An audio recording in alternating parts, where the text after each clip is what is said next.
The most anticipated movie of the year has released. Did it live up to the expectations? Let's review Dune Part 2.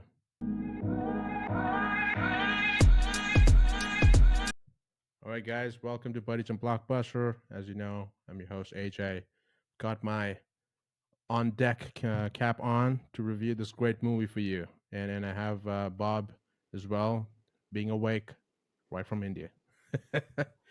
So, Dune Part 2 is released. Everybody's excited. And to be honest, it's making waves. It's made a lot of money in the first weekend. It's done 50% more than the first part, right? So, it is definitely doing wonders. So, um, we watched it. We believe that it's a great movie as well, just like the first one. And the good piece about this movie is it starts right where part one ends, right? It doesn't have, oh, after month one, this is where they are. No, it kicks off right after part one. So the first question I just want to answer this is, do you have to watch part one?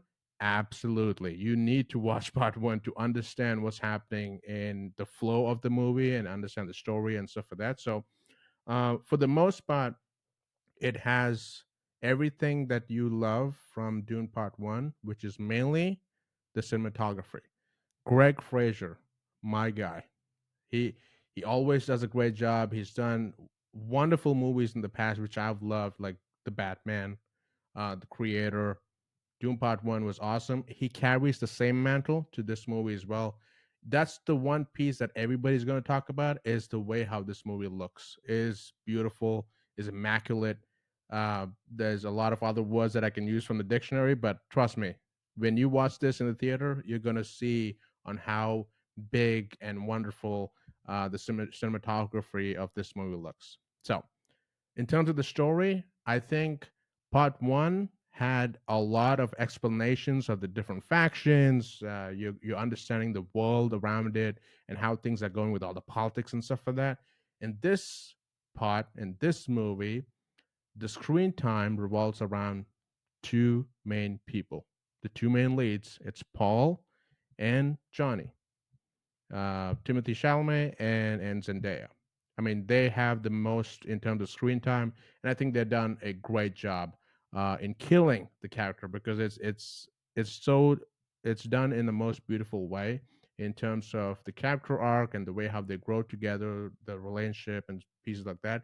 I did have a concern that is it just going to be a love story and they're not going to go across the boat in terms of the other factions and the way how the politics work? But to be honest, the love story was actually good. The way how they have the back and forth going, and the main piece or the selling point to me, I'm connected to Paul Atreides mainly because of the character arc. A young boy becoming a man and turning into what, king, the duke, right? Because you're going to see a lot of changes and a lot of flip-flops in his character. I don't want to spoil stuff, but I love the way how the arc of that character is flushed throughout the whole movie, and it's really good to see how he grows as seemingly the one, right? We don't know. I'm again not spoiling the movie. So Zendaya's character Johnny does a great job as well. Bob loved her a lot more than Paul. I'm with Paul, but I think they both killed it in the leads.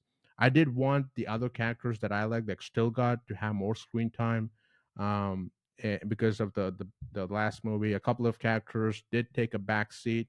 The one piece that I'm going to mention is Austin Butler, who is the menacing baddie, the cousin of Batista, and just prayers for Batista, right? Because in this movie they treat him like crap. Because the last movie he was the baddest baddie and going crazy, aggression and stuff like that. In this, he takes a backseat, and I feel bad for him throughout the whole movie. I just feel bad. But when I think about Austin Butler, he played Elvis in the previous movie that he had. He looks handsome and stuff like that. But when you look at him in this movie, Jesus Christ, he is. It scared the shit out of me. And this guy's a menace. He does weird stuff, but the role as playing the baddie and that villain to showcase the hatred towards Paul and his agenda to take over the Freeman is done in the best way possible. Um, I really liked the Stilgard moments. Mainly not. It doesn't have a lot of comedy, but there are hints of it, and just the belief. This guy believes in Paul throughout the whole movie, no matter what other people says about, oh, he's not the one. This is just hypocrisy. This is not true. It's all conspiracies and stuff like that. I think the fact that he has this belief and faith throughout the whole movie, he never loses that faith, is shown in the best way possible, and I love that fact.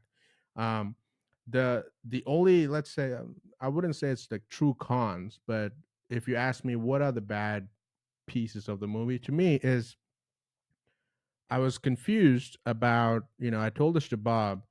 Sometimes it felt long, like the movie, but there are certain parts where I felt they sped fast and they didn't explain a bit more about it. I wanted them to showcase the decision making on why this specific character did what he or she did. That was something that concerned me. To me, I was like, okay, they should have used the time that they spent on other stuff on these specific and important decisions that was showcased later on. To me, those moments were just like, it felt rushed. Is that a knock at the movie? Absolutely not. The whole movie is awesome. I really liked it. I enjoyed the whole flow of it, and Zendaya and Timothy Chalamet killed it. They're growing as great actors, and they're portraying these roles in the best way possible. So, in terms of a rating, I'm gonna wait. Let's see what Bob has to say about this movie. So Bob, take it over. Right. So first, we have to talk about the Dune Part One. Actually, that we did not do any review or something. So in that itself, they showed what it is capable of. This movie is capable of the visual wonders and the technology what they used over there and the characters they built. And that I felt a little bit boring. Like, but still they showed a lot of things over there. It was a little bit lengthy, but still they showed. And when it comes to the second part, right after the first part ended, they started it. So that I liked it, the way they started it. And when it comes to the character in the part two, especially I like the hero and the heroine, that is Paul and Chani. Why I liked her more because she even she believed in him, and she was training him, like no matter whatever it is, like whether everybody left him just like that, like okay, you go do whatever you wanted, but she was like back of him, keeping an eye whether he can do it or not. I saw more acting in her, like compared to the other movies whatever I saw in her. I didn't feel like much importance was there for her, but in this I felt like she literally showed her uh, the acting skills, like she was concerned and she was everything. And when it comes to the hero character, obviously he was like an innocent kind guy, and how he becomes the powerful. The arc, the character things, like the way they have written, that was really superb. And when it comes to the visual wonder, seriously, in the part one itself, they have showed us much, and even in this, they have showed us more. And me and AJ were talking about it. He was telling about the cinematographer. So I feel like those shots, some of the shots were really good, where he takes the power, where he goes and does everything. That was really good. And yeah, we don't want to spoil much, but yes, part two, a little bit where they should have fast forwarded that they didn't do it, and which they should have given more explanation. That I felt like they fast forwarded it. Other characters, like I feel pity for Batista because I felt like he's so he will show something, but could not. And the villain, the Austin, which we were talking, like literally he did this part was really good. The way he was fighting, the way he wanted the power, everything was good. I liked it. And other characters in the part one itself, they have proved what they are capable of. And in part two also, they have done very good. So my rating will be like a 3.5. I would have given more if it was a little bit fast forward. But this 3.5 also is because of morely because of this visuals, like the way they have showed, and the hero's character, like how they have built it. And what about yours? What's your rating, AJ? I was close. I was like debating to be on the same length of you, but I was still thinking this is good cinema, right? I can't shy away from it. So I'm gonna give a bit more.